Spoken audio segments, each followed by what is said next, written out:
Shalom, Bapak Ibu Saudara. Kita melanjutkan studi kita kristalisasi masih kitab Titus ya. Dan kita sudah masuk tema yang kedua.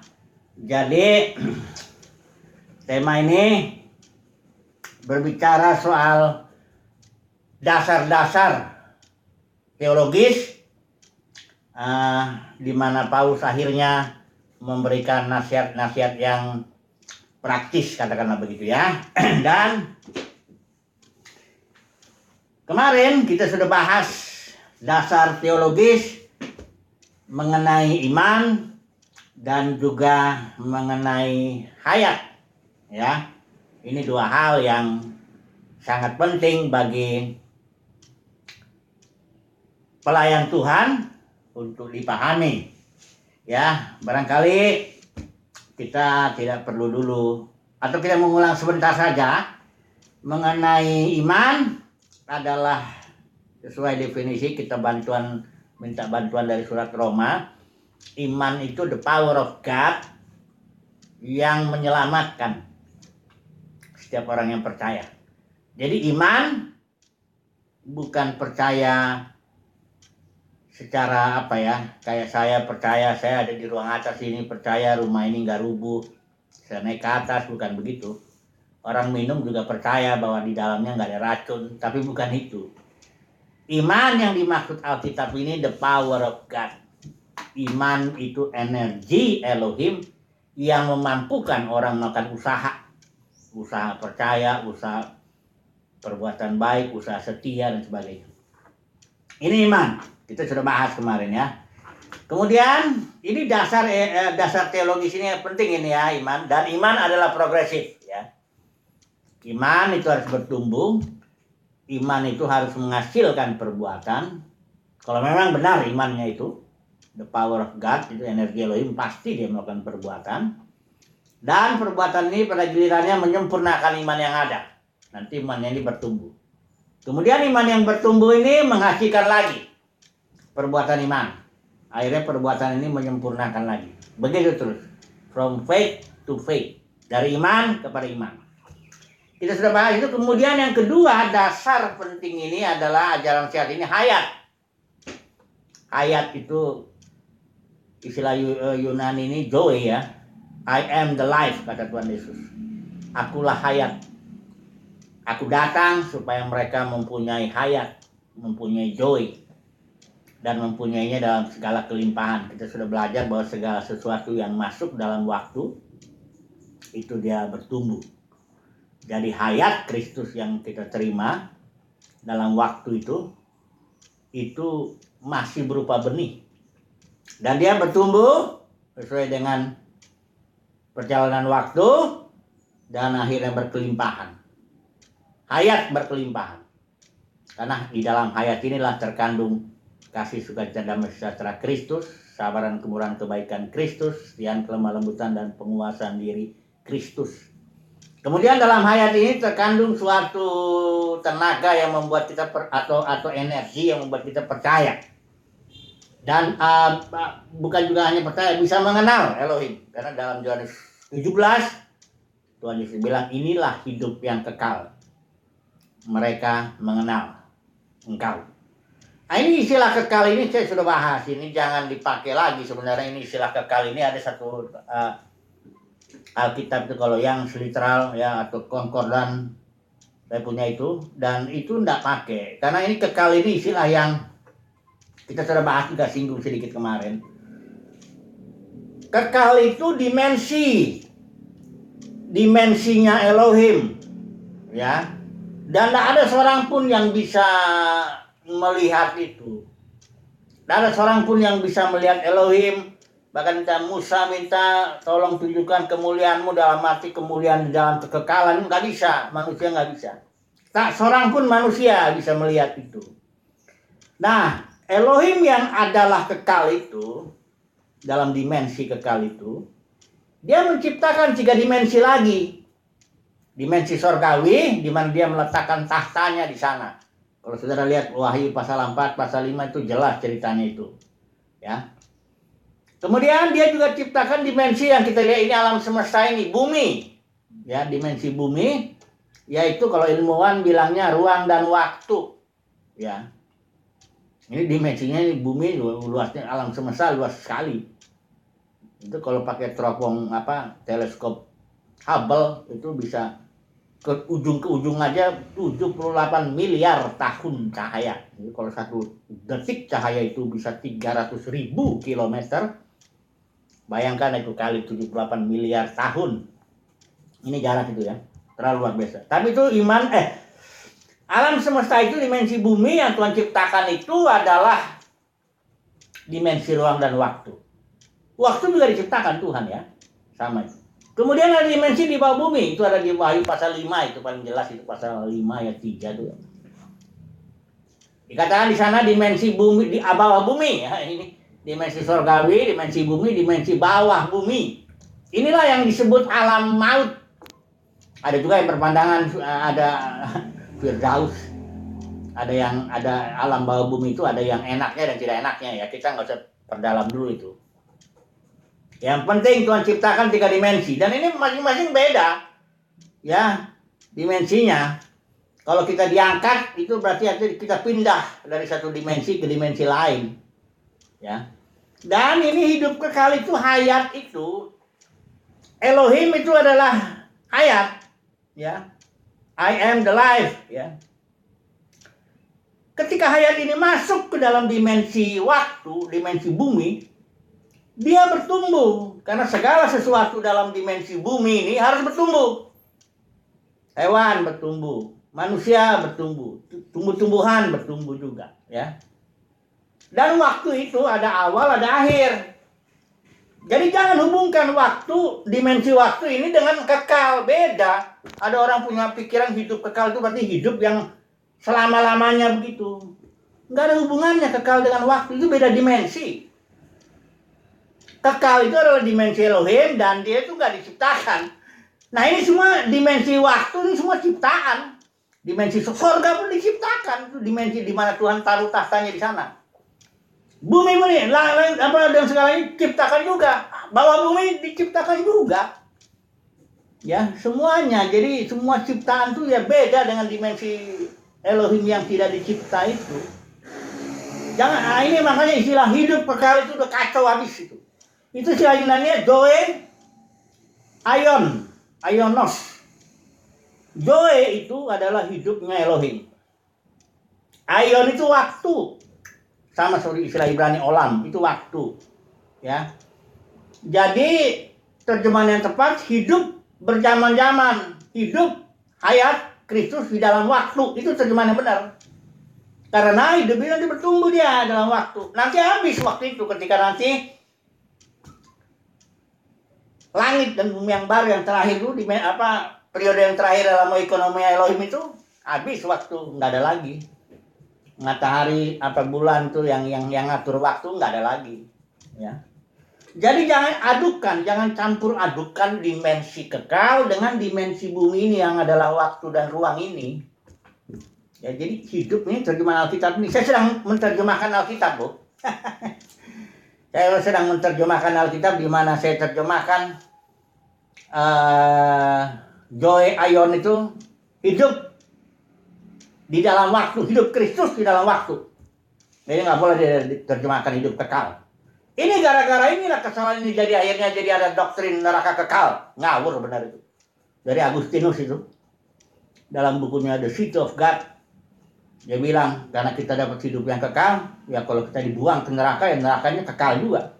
Dan dia punya konsep kekal adalah selama-lamanya gitu. Dia adukan konsep dimensi kekal dengan dimensi waktu, kan kacau itu. Ya udah rusak banget deh. Akhirnya lahirlah doktrin neraka kekal. Itu diikuti oleh Calvin. Sampai sekarang. Mayoritas orang dalam dunia kekristenan bilang bahwa neraka itu, upah dosa itu neraka kekal. Padahal kita bilang upah dosa maut. Maut itu jenis hidup. Alam dimensi bawah bumi itu maut. Orang beraktivitas di dalam alam maut itu. orang yang hidup dalam maut yang ada di bumi saat ini juga beraktivitas. Kan itu bukan pengetahuan itu. Alam maut itu, jenis hidup maut itu. Pengetahuan yang baik dan yang jahat. Jadi orang yang hidup dalam alam maut dia tahu tentang yang baik dan yang jahat. Itulah agama-agama pada lahir itu. Dari situ, ya. Tapi Yesus bukan mau bikin agama. Dia datang untuk memberikan hidup. Dia dimensi kekal yang masuk ke dalam waktu. Oke lah, semoga paham lah ya mengenai hayat ini. Ini sangat penting ini karena hayat ini dalam batin kita. Jadi pengajaran sehat itu message-nya itu batinnya. Christ in you. Ya. The kingdom of God is within you. Kemudian lagi satu, Christ is our life. Apabila Kristus yang ada dalam hidup kita menyatakan diri kelak, nanti kita juga akan ikut menyatakan diri bersama-sama dalam kemuliaan. Karena Kristus yang dalam kita itulah pengharapan akan kemuliaan. The hope of glory. Ini poin-poin yang harus sangat penting sekali bagi seorang pelayan Tuhan. Supaya jangan nanti dia ngajar yang ngawur-ngawur. Dibawa-bawa lagi. Kalau orang ngerti oikonomai Elohim, dia akan tahu. Karena oikonomai Elohim itu ada babakannya, periodenya. Nggak mungkin dia bawa pengajaran perpuluhan masuk ke dalam periode saat ini. Ya. Tapi kalau udah dunia kekristenan, sudah mencampur adukan semuanya itu. Ya. Semoga lah ya, yang mendengar ini semuanya umat pilihan Tuhan lah ya.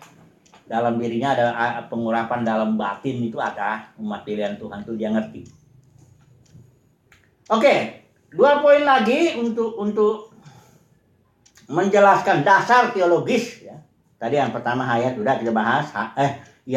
Iman udah, hayat udah.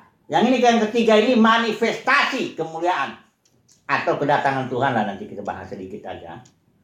Kemudian yang ketiga, saving grace of God. Artinya kasih karunia Tuhan yang menyelamatkan semua. Yang pertama dulu lah, kedatangan Tuhan. Ini sudah banyak saya bicara ini sebenarnya. Tapi hari ini hanya ini aja lah ya. Manifestasi kemuliaan. Mari kita lihat ayatnya ini. Coba dulu ya. Di Titus berapa ini? Titus 2 ayat 13. Ya, coba kita lihat dulu. Titus 2 ayat 13. Dengan menantikan penggenapan pengharapan kita yang penuh bahagia dan ini dia penyataan kemuliaan Allah yang terjemahan lain ya, yang maha besar juru selamat kita Yesus Kristus. Ini pakai istilah itu penyataan di sini istilahnya epipania atau manifestasi ya. Ini coba kita bandingkan kedatangan Tuhan yang di sini dengan yang di Roma itu. Di Roma itu dikatakan pasal 8 ayat 19-21, nggak usah kita baca. Di situ dikatakan seluruh makhluk menantikan saat di mana Tuhan datang di dalam dan melalui putra-putra Elohim. Itulah dia. The manifestation of the sons of God. Itu pakai istilah memang apokalipsis. Karena sons of God udah ada. Tinggal dibuka. Apokalips itu dibuka. Termanifestasilah dia. Ini dia epipania. Itu menunjuk peristiwa yang sama. Ya. Tuhan itu sudah datang. Sedang datang. Dan di puncaknya nanti akan termanifestasi. Di dalam dan melalui putra-putranya. Untuk apa? Untuk membebaskan ciptaan dari perbudakan kebinasaan, perbudakan maut, ya. Itu dia, ya. Nah, ini kedatangan Tuhan sudah ya, kita anggap saja sudah paham lah ya. Jangan lagi punya konsep-konsep Yesus datang secara jasmani. Karena kedatangan Tuhan istilah lainnya Yunani itu parousia, itu kehadiran artinya. 2-3 orang hadir, 2-3 orang berkumpul dalam nama Tuhan, Tuhan hadir di situ. Jadi kehadiran Tuhan sudah, sedang, dan nanti puncaknya, gitu. Keterakatan juga jangan jasmani lah. Ya, dalam dunia kekristenan itu terlalu banyak yang pengajaran jasmani. Diangkat secara jasmani, ya. Badan kita kata Tuhan sudah datang secara jasmani. Nggak begitulah ya. Tuhan hadir, udah saya bahas itu juga ya, nggak bisa bahas lagi. Yang berikut, terakhir ini ya, sebelum kita ambil kesimpulan atau barangkali kita akan bahas sedikit tugas Titus. Yang terakhir ya, saving grace of God ya. Ini untuk semua nih, mari kita lihat nih. Titus 2 ayat 11. Ini dasar-dasar ya. Dasar-dasar teologis ya. Sebelum seseorang pelayan Tuhan masuk ke dalam hal-hal praktis dalam pelayanan. Karena nanti kalau dia nggak paham ini dasar-dasarnya ini, dia nanti ngajar yang nggak sehat ajarannya. Terutama yang cari untung di sini nih. Ini nih ada ajarannya nanti kalau ini juga Timotius nih. Titus ya. Orang-orang semacam itu, ini yang ngajarin berpegang pada hukum sunat, hukum Taurat dengan salah menerapkannya. Termasuk nih yang ngajarin perpuluhan lah, buat sulung lah. Itu semuanya orang. Bukan uang ya. Ini lah kalau otaknya udah ada otak duit ya. Ajarannya ajaran duit. Cari untung. Ini diulangi. Orang-orang semacam itu harus ditutup mulutnya. Karena kadang-kadang mulutnya manis. Ya, dan menipu banyak orang. Tapi saya yakin bukan orang pilihan Tuhan. Karena orang pilihan Tuhan tidak bisa ditipu. Di dalamnya ada pengurapan yang akan mengajarkan dia. Jadi ini namanya orang ini dalam biasa terjadi harus ditutup ini mulutnya. Karena apa? Mereka mengacau banyak keluarga dengan mengajarkan yang tidak-tidak untuk mendapat untung yang memalukan. Ini. Cari untung uang, cari untung jabatan, cari untung fasilitas, cari untung kemuliaan manusia. Ini mesti ditutup mulutnya itu. Tapi karena masih ada pasarnya jalan gitu loh. Ya kalau dagang kan pasar masih minta, selalu ada yang beli kan. Dia jual firman yang model cari untung gini karena pasar masih ada, ya dibeli. Kalau Rasul Yohanes bilang, mereka berbicara dari hal-hal dunia keagamaan yang udah jahat itu. Mereka bicara dari hal-hal dunia dan dunia mendengarkan mereka. Ya, tapi sekali lagi, umat pilihan Tuhan tidak mau dengar itu. Ya, pekerja-pekerja hamba-hamba mamon cari untung ya. Udah waktunya kedatangan atau manifestasi ini, puncak manifestasi kedatangan Tuhan ini sudah dekat. Ya, nanti di sini dibukakan ini. Tuhan Yesus bilang, tidak ada sesuatu yang tertutup yang tidak dibukakan. Ya. Bahkan masih setuju pada waktu itu aku akan terus terang. Mana hamba Tuhan, mana hamba mamon. Mana yang ngajarin yang cari untung, mana yang mengabdi karena panggilan. Ya. Nanti ketahuan itu. Kalau dalam dunia Kristen sekarang belum. Nanti ketahuan. Saya senang sekali. Saya kebahagiaan itu kan kapan Tuhan yang datang. Karena kalau dia menghakimi, termasuk saya juga. Kita mengenal kebenaran. Kita mengetahui apa adanya sesuatu. Kalau Tuhan nggak datang, waduh, yang lurus bisa bengkok, yang bengkok bisa lurus. Kalau mayoritas bilang neraka kekal benar lah itu. Wah, kan kacau itu. Kacau kalau nggak, tapi puji Tuhan. Saya rindu kalau terus sementara saya ngomong gini, Tuhan datang ya, termanifestasi semedungnya di muka bumi, kerajaan surga datang. Waduh, itu yang saya nantikan. Oke. Mari kita masuk dulu ini yang pasal 2 ayat 11 ini ya. Tadi ini. Bukan. Oh iya. Pasal 2 ayat 11. Saving grace of God yang ketiga ya, poin ketiga. Poin yang kedua. Selain yang pertama tadi manifestasi, yang sekarang masuk yang ketiga ini. Yang kedua, yang pertama tadi iman. Mana sih? Oh, yang ini. Yang pertama tadi kita hanya mengulang aja tentang iman dan hayat. Yang kedua ini kita bicara tadi kedatangan Tuhan. Baru yang ketiga ini saving grace of God. Mari kita baca nih pasal 2 ayat yang ke-11 ini. Ini harus dipahami. Ini dasar penting bagi pelayan Tuhan ya. Karena kasih karunia Allah, ini terjemahan LAI, yang menyelamatkan semua manusia sudah nyata.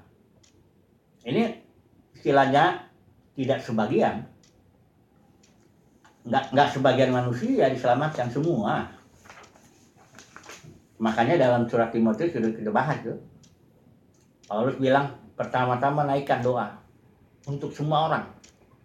Kenapa? Untuk semua orang didoakan. Pembesar, raja-raja, pemerintahan bangsa-bangsa. Ya karena Tuhan menghendaki semua diselamatkan dan kasih karunia-Nya sudah untuk semua. Ini dia nanti bahas. Mari kita bandingkan dulu 1 Timotius 2 ayat 4. Ini bandingkan dulu ya ayat yang tadi ini. 1 Timotius 2 ayat 4. Katakan di sini, yang menghendaki supaya semua orang diselamatkan dan memperoleh pengetahuan akan kebenaran. Istilah semua ini Yunani ini pas. Artinya semua, all atau the whole atau every kind of, semua jenis manusia lah, hitam putih, dari bangsa ini bangsa itu, rasi ini rasi itu dan sebagainya, semua ya. Jadi tapi kita tahu ajaran sehat itu di zaman ini ya kan ada periodenya, ada periode zaman Adam, ada zaman Nuh, ada zaman Abraham, ada zaman Musa, ada zaman para pemenang yang saat ini. Karena yang saat ini banyak dipanggil, sedikit yang dipilih, dan yang setia dan yang jadi menang itu sedikit. Zaman ini dan nanti lagi masuk zaman kingdom, ketika Tuhan datang baru masuk lagi satu zaman lagi, langit dan bumi yang baru, di mana nanti akhirnya Bapa menjadi semua di dalam semua. Artinya Bapa bisa mengekspresikan dirinya di dalam dan melalui semua ciptaan.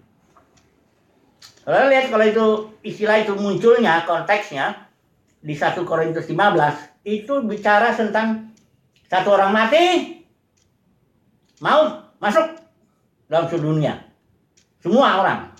Nah, satu orang benar, ya Yesus, maka semua juga. Setelah itu musuh terakhir upah dosa maut. Ingat ya, upah dosa maut. Roma 6 itu ya. Sampai nanti maut dikalahkan, musuh terakhir.